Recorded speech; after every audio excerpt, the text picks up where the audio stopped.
Aisha alayhi salam was not 6. Respected Medinan narrator Hisham ibn Urwa traveled to Iraq late in life, marking a controversial shift in his hadith reliability. Prominent contemporaries like Imam Malik explicitly rejected his Iraqi-sourced narrations, while biographical scholars noted he began engaging in tadlis during this period. Crucially, the infamous hadith, later recorded in Sahih al-Bukhari, stating Aisha was 6 years old at marriage, relies on a single chain tracing exclusively back to Hisham during this specific Iraqi period.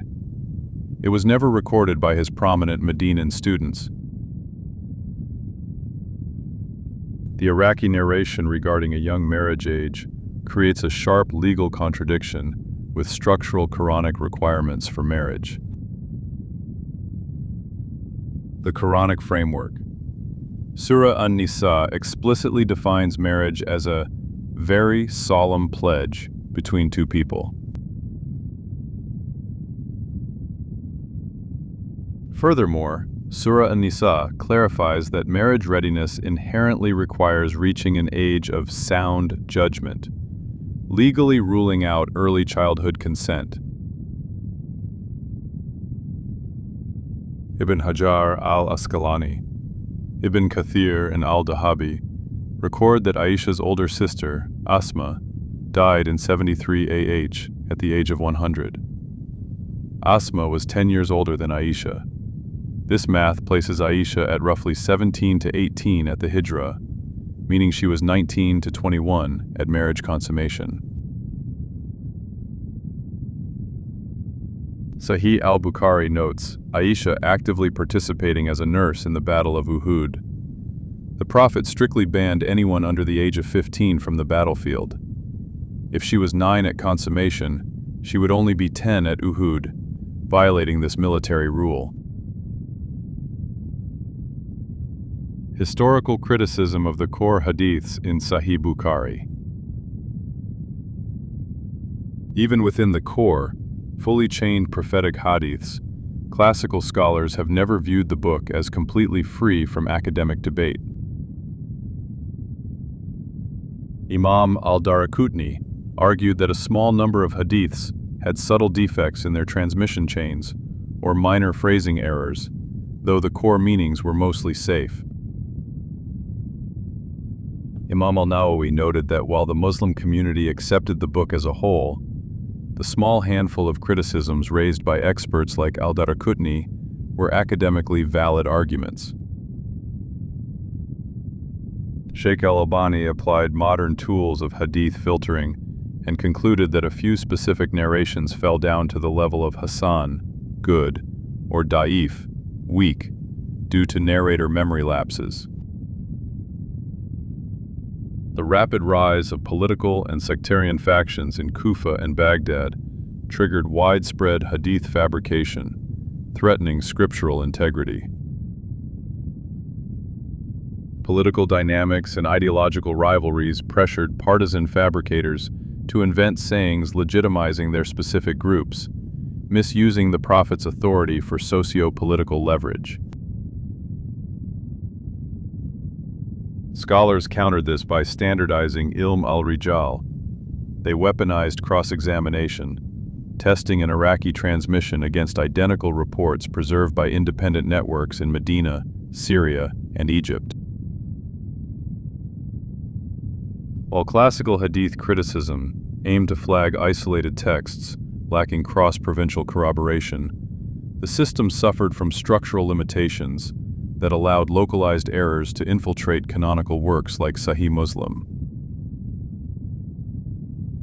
Consequently, this methodological vulnerability explains why Sahih Muslim contains multiple paths, such as the Kufan route via al-Amash or the Yemeni route via Mamar, that appear entirely independent of Hisham ibn Urwa on paper, yet collapse back to him under modern Isnad cum Matan analysis, ICMA.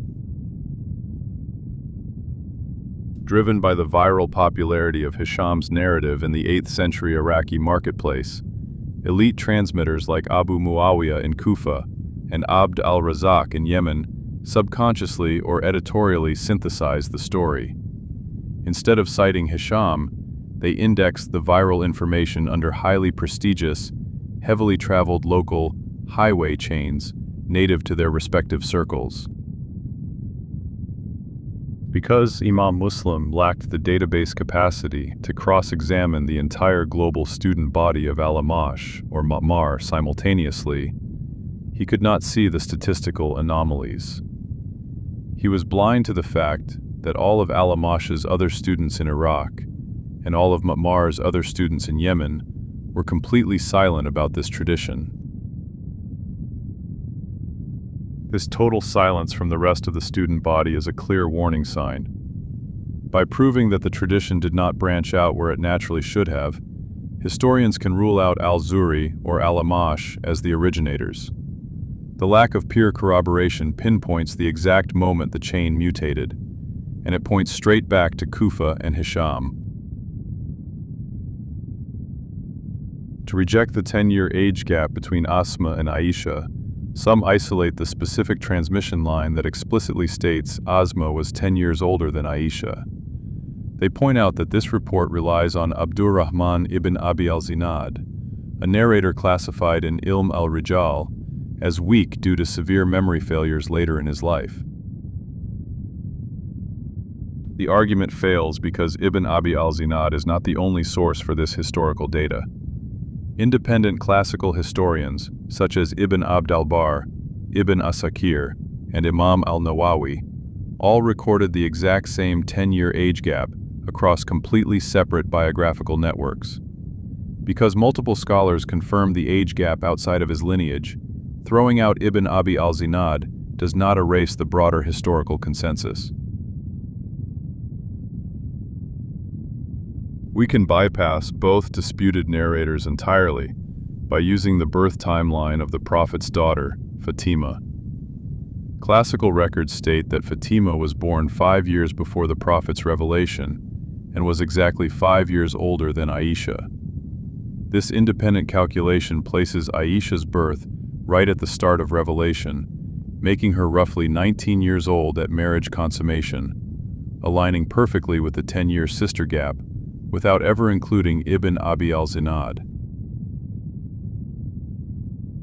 To protect the narrative that Aisha was a child during the early battles of Uhud and Badr, some also say she was just a nurse, as an argument to bypass the military age limit that the Prophet had set. The idea that the nursing area was a safe, secluded medical tent is historically false. At the Battle of Uhud, the Muslim lines collapsed, and the camp was completely overrun by enemy forces. Sahih al-Bukhari explicitly describes Aisha running back and forth into this chaotic war zone, carrying heavy water skins on her back to revive wounded soldiers while arrows flew past her. The Prophet was deeply protective of children and routinely purged the camp of minors to keep them safe from slaughter. Logically, he would never allow an 8-year-old child to roam an active, blood-soaked war zone. During these campaigns, the Prophet physically inspected the volunteers. Young boys, who were 13 or 14 years old, such as Abdullah ibn Umar, were not just denied weapons, they were forced to leave the camp and walk all the way back to the city of Medina. The Prophet did not allow these young teenagers to stay behind as water boys, animal handlers, or camp helpers, because children were a severe logistical liability in a war zone. If strong 14-year-old boys were sent home because they were deemed too young to handle the trauma and danger of the camp, Aisha's active presence among the adult women proves she had already crossed the threshold of physical maturity. This aligns perfectly with historical data showing she was at least 15 years old. In his Oxford dissertation, Dr. Joshua Little explains that the Aisha was 6 and 9 narration did not start as a legal rule, but rather as sectarian political propaganda. It went viral in 8th century Iraq because it served as a weapon in the intense ideological war between early pro-Sunni and pro-Shia factions.